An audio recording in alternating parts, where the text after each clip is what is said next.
дар мавҷ барномаи иттилоотии хабар.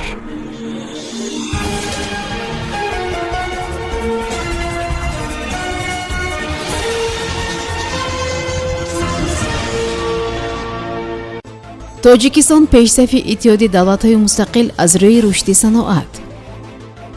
Дастури Ҷӯразода ба масъулин мавзеъҳои сайёҳӣ тоза ва дар интернет тарғиб шаванд. Мошинҳои русӣ дар Тоҷикистон истеҳсол ва ба Афғонистон фурӯхта мешаванд. Байден ба Путин пешниҳоди мулоқот кардааст. Маълум шуд, чаро мардон бемории COVID-19-ро вазнинтар мегузаронанд. Тоҷикистон аз ҷиҳати рушди тавлиди маҳсулоти саноатӣ миёни кишварҳои иттиҳоди давлатҳои мустақил аз ҳама пешсаф мебошад. Дар Тоҷикистон дар моҳҳои январ-феврали соли 2021 афзоиши истеҳсоли маҳсулоти саноатӣ дар сатҳи 18.5% сабт шудааст. Ин нукта дар гузориши вазъи иҷтимоию иқтисодии кишварҳои иттиҳоди давлатҳои мустақил дар моҳҳои январ-феврали соли равон ки дар сомонаи Кумитаи омори иттиҳоди давлатҳои мустақил нашр шудааст дарҷ гардид. Бояд тазаккур дод, ки ин нишондиҳандаи баландтарин дар байни кишварҳои иттиҳоди давлатҳои мустақил мебошад. ҷойи дуюмро аз рӯи афзоиши истеҳсолоти саноатӣ Беларус ишғол намуд. Дар ин ҷо ин нишондиҳанда 8.3%-ро ташкил медиҳад. тавлидоти маҳсулоти саноатии O'zbekiston бо афзоиши 1% дар мақоми сеюм қарор гирифтааст. Ин дар ҳолест, ки дар бархе аз кишварҳои иттиҳоди давлатҳои мустақил, ҷумҳурии Қирғизистон, Молдова ва Арманистон коҳиши истеҳсолоти саноатӣ ба қайд гирифта шудааст. Зимнан Туркманистон дар моҳҳои январ-феврали соли ҷорӣ афзоиши баландтарини маҷмӯи маҳсулоти дохилиро дар байни кишварҳои иттиҳоди давлатҳои мустақил нишон дод. Тоҷикистон дар ҷойи дуюм аст, ки 4.5% афзоишро нишон медиҳад. Инчунин маҷмӯи маҳсулоти дохилӣ дар ҷумҳурии O'zbekiston ва Беларус афзоиш ёфта, боқимондаи кишварҳо таназзули иқтисодиро нишон доданд. Кумитаи рушди сайёҳӣ мегӯяд, барои рушди сайёҳӣ бояд маҳалҳои сайёҳӣ пок ва дар интернет тарғиб шаванд.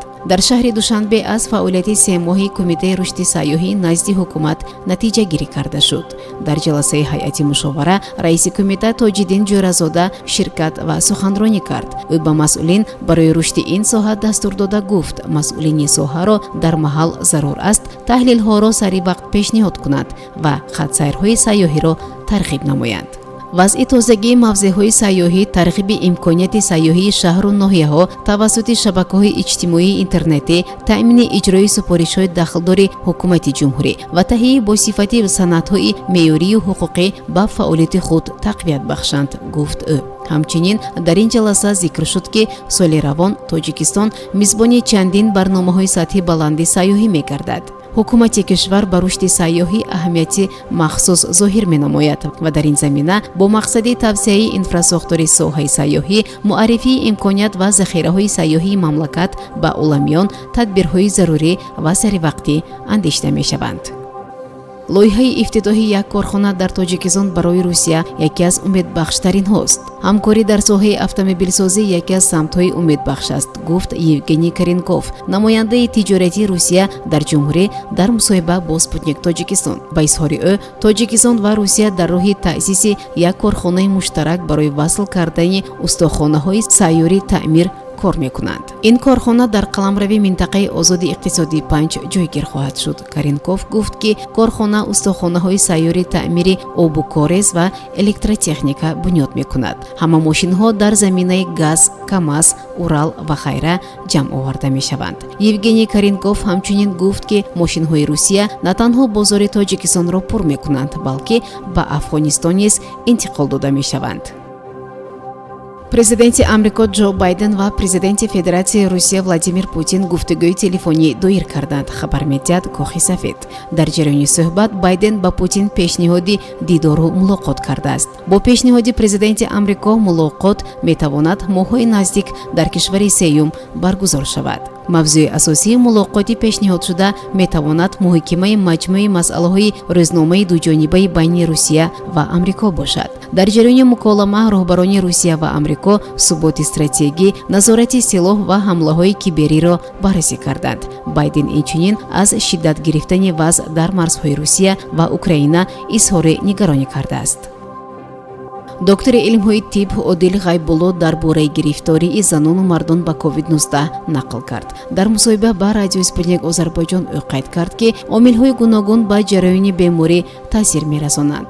мардон COVID-19-ро нисбат ба занон вазнинтар мегузаронанд. ин ба хусусиятҳои генетикӣ вобаста аст. омор нишон медиҳад ки ин беморӣ дар мардон душвортар мегузарад, аммо дар занон низ ҳолатҳои вазнин дучор мешавад, шарҳ дод пизишк. ба гуфтаи коршинос, ин вазъро бо заминаи гормоналии шахси муайян шарҳ додан мумкин аст. сабаби дигар, ин бемории роҳи нафас алалхусус дар мардони тамококаш мебошад. ӯ афзуд ки бо вуҷуди омор дар ин бора ҳанӯз шарҳи дақиқе мавҷуд нест ва таҳқиқот идома дорад. шунавандагони гиромӣ, дар ҳаминҷо барномаи иттилоотии хабар ба поён мерасад. пеш аз фарҷоми барнома шуморо бо вазъи обу ҳаво ва қурби асъор барои имрӯз санаи 14 апрели соли 2021 шинос мекунам. мувофиқи иттилои обу ҳавосанҷон, имрӯз ҳаво дар шаҳри Душанбе офтобӣ пешгӯӣ карда шуда, ҳарорати ҳаво аз 20 то 22 дараҷа гарм мешавад. дар шаҳри Хуҷанд низ ҳавои офтобӣ дар назар буда, ҳарорати ҳаво аз 16 то 22 дараҷа гарм мешавад. дар шаҳри Панҷакен ҳавои абрнок пешгӯӣ карда мешавад. ҳарорати ҳаво аз 13 то 18 дараҷа гарм мешавад. бонки миллии Тоҷикистон қурби расмии асъор нисбат ба сомониро барои имрӯз чунин муайян кардааст. $1 амрикоӣ 11 сомонию 31 дирам, 1 евро 13 сомонию 49 дирам, 10 рубли русӣ 14 сомонию 64 дирам. ин буд барномаи иттилоотии хабар. то барномаи дигар, шоду пирӯз бошед. хайр. барномаи иттилоотии хабар аз рӯйдодҳои Тоҷикистон, минтақа ва ҷаҳон огоҳ бош.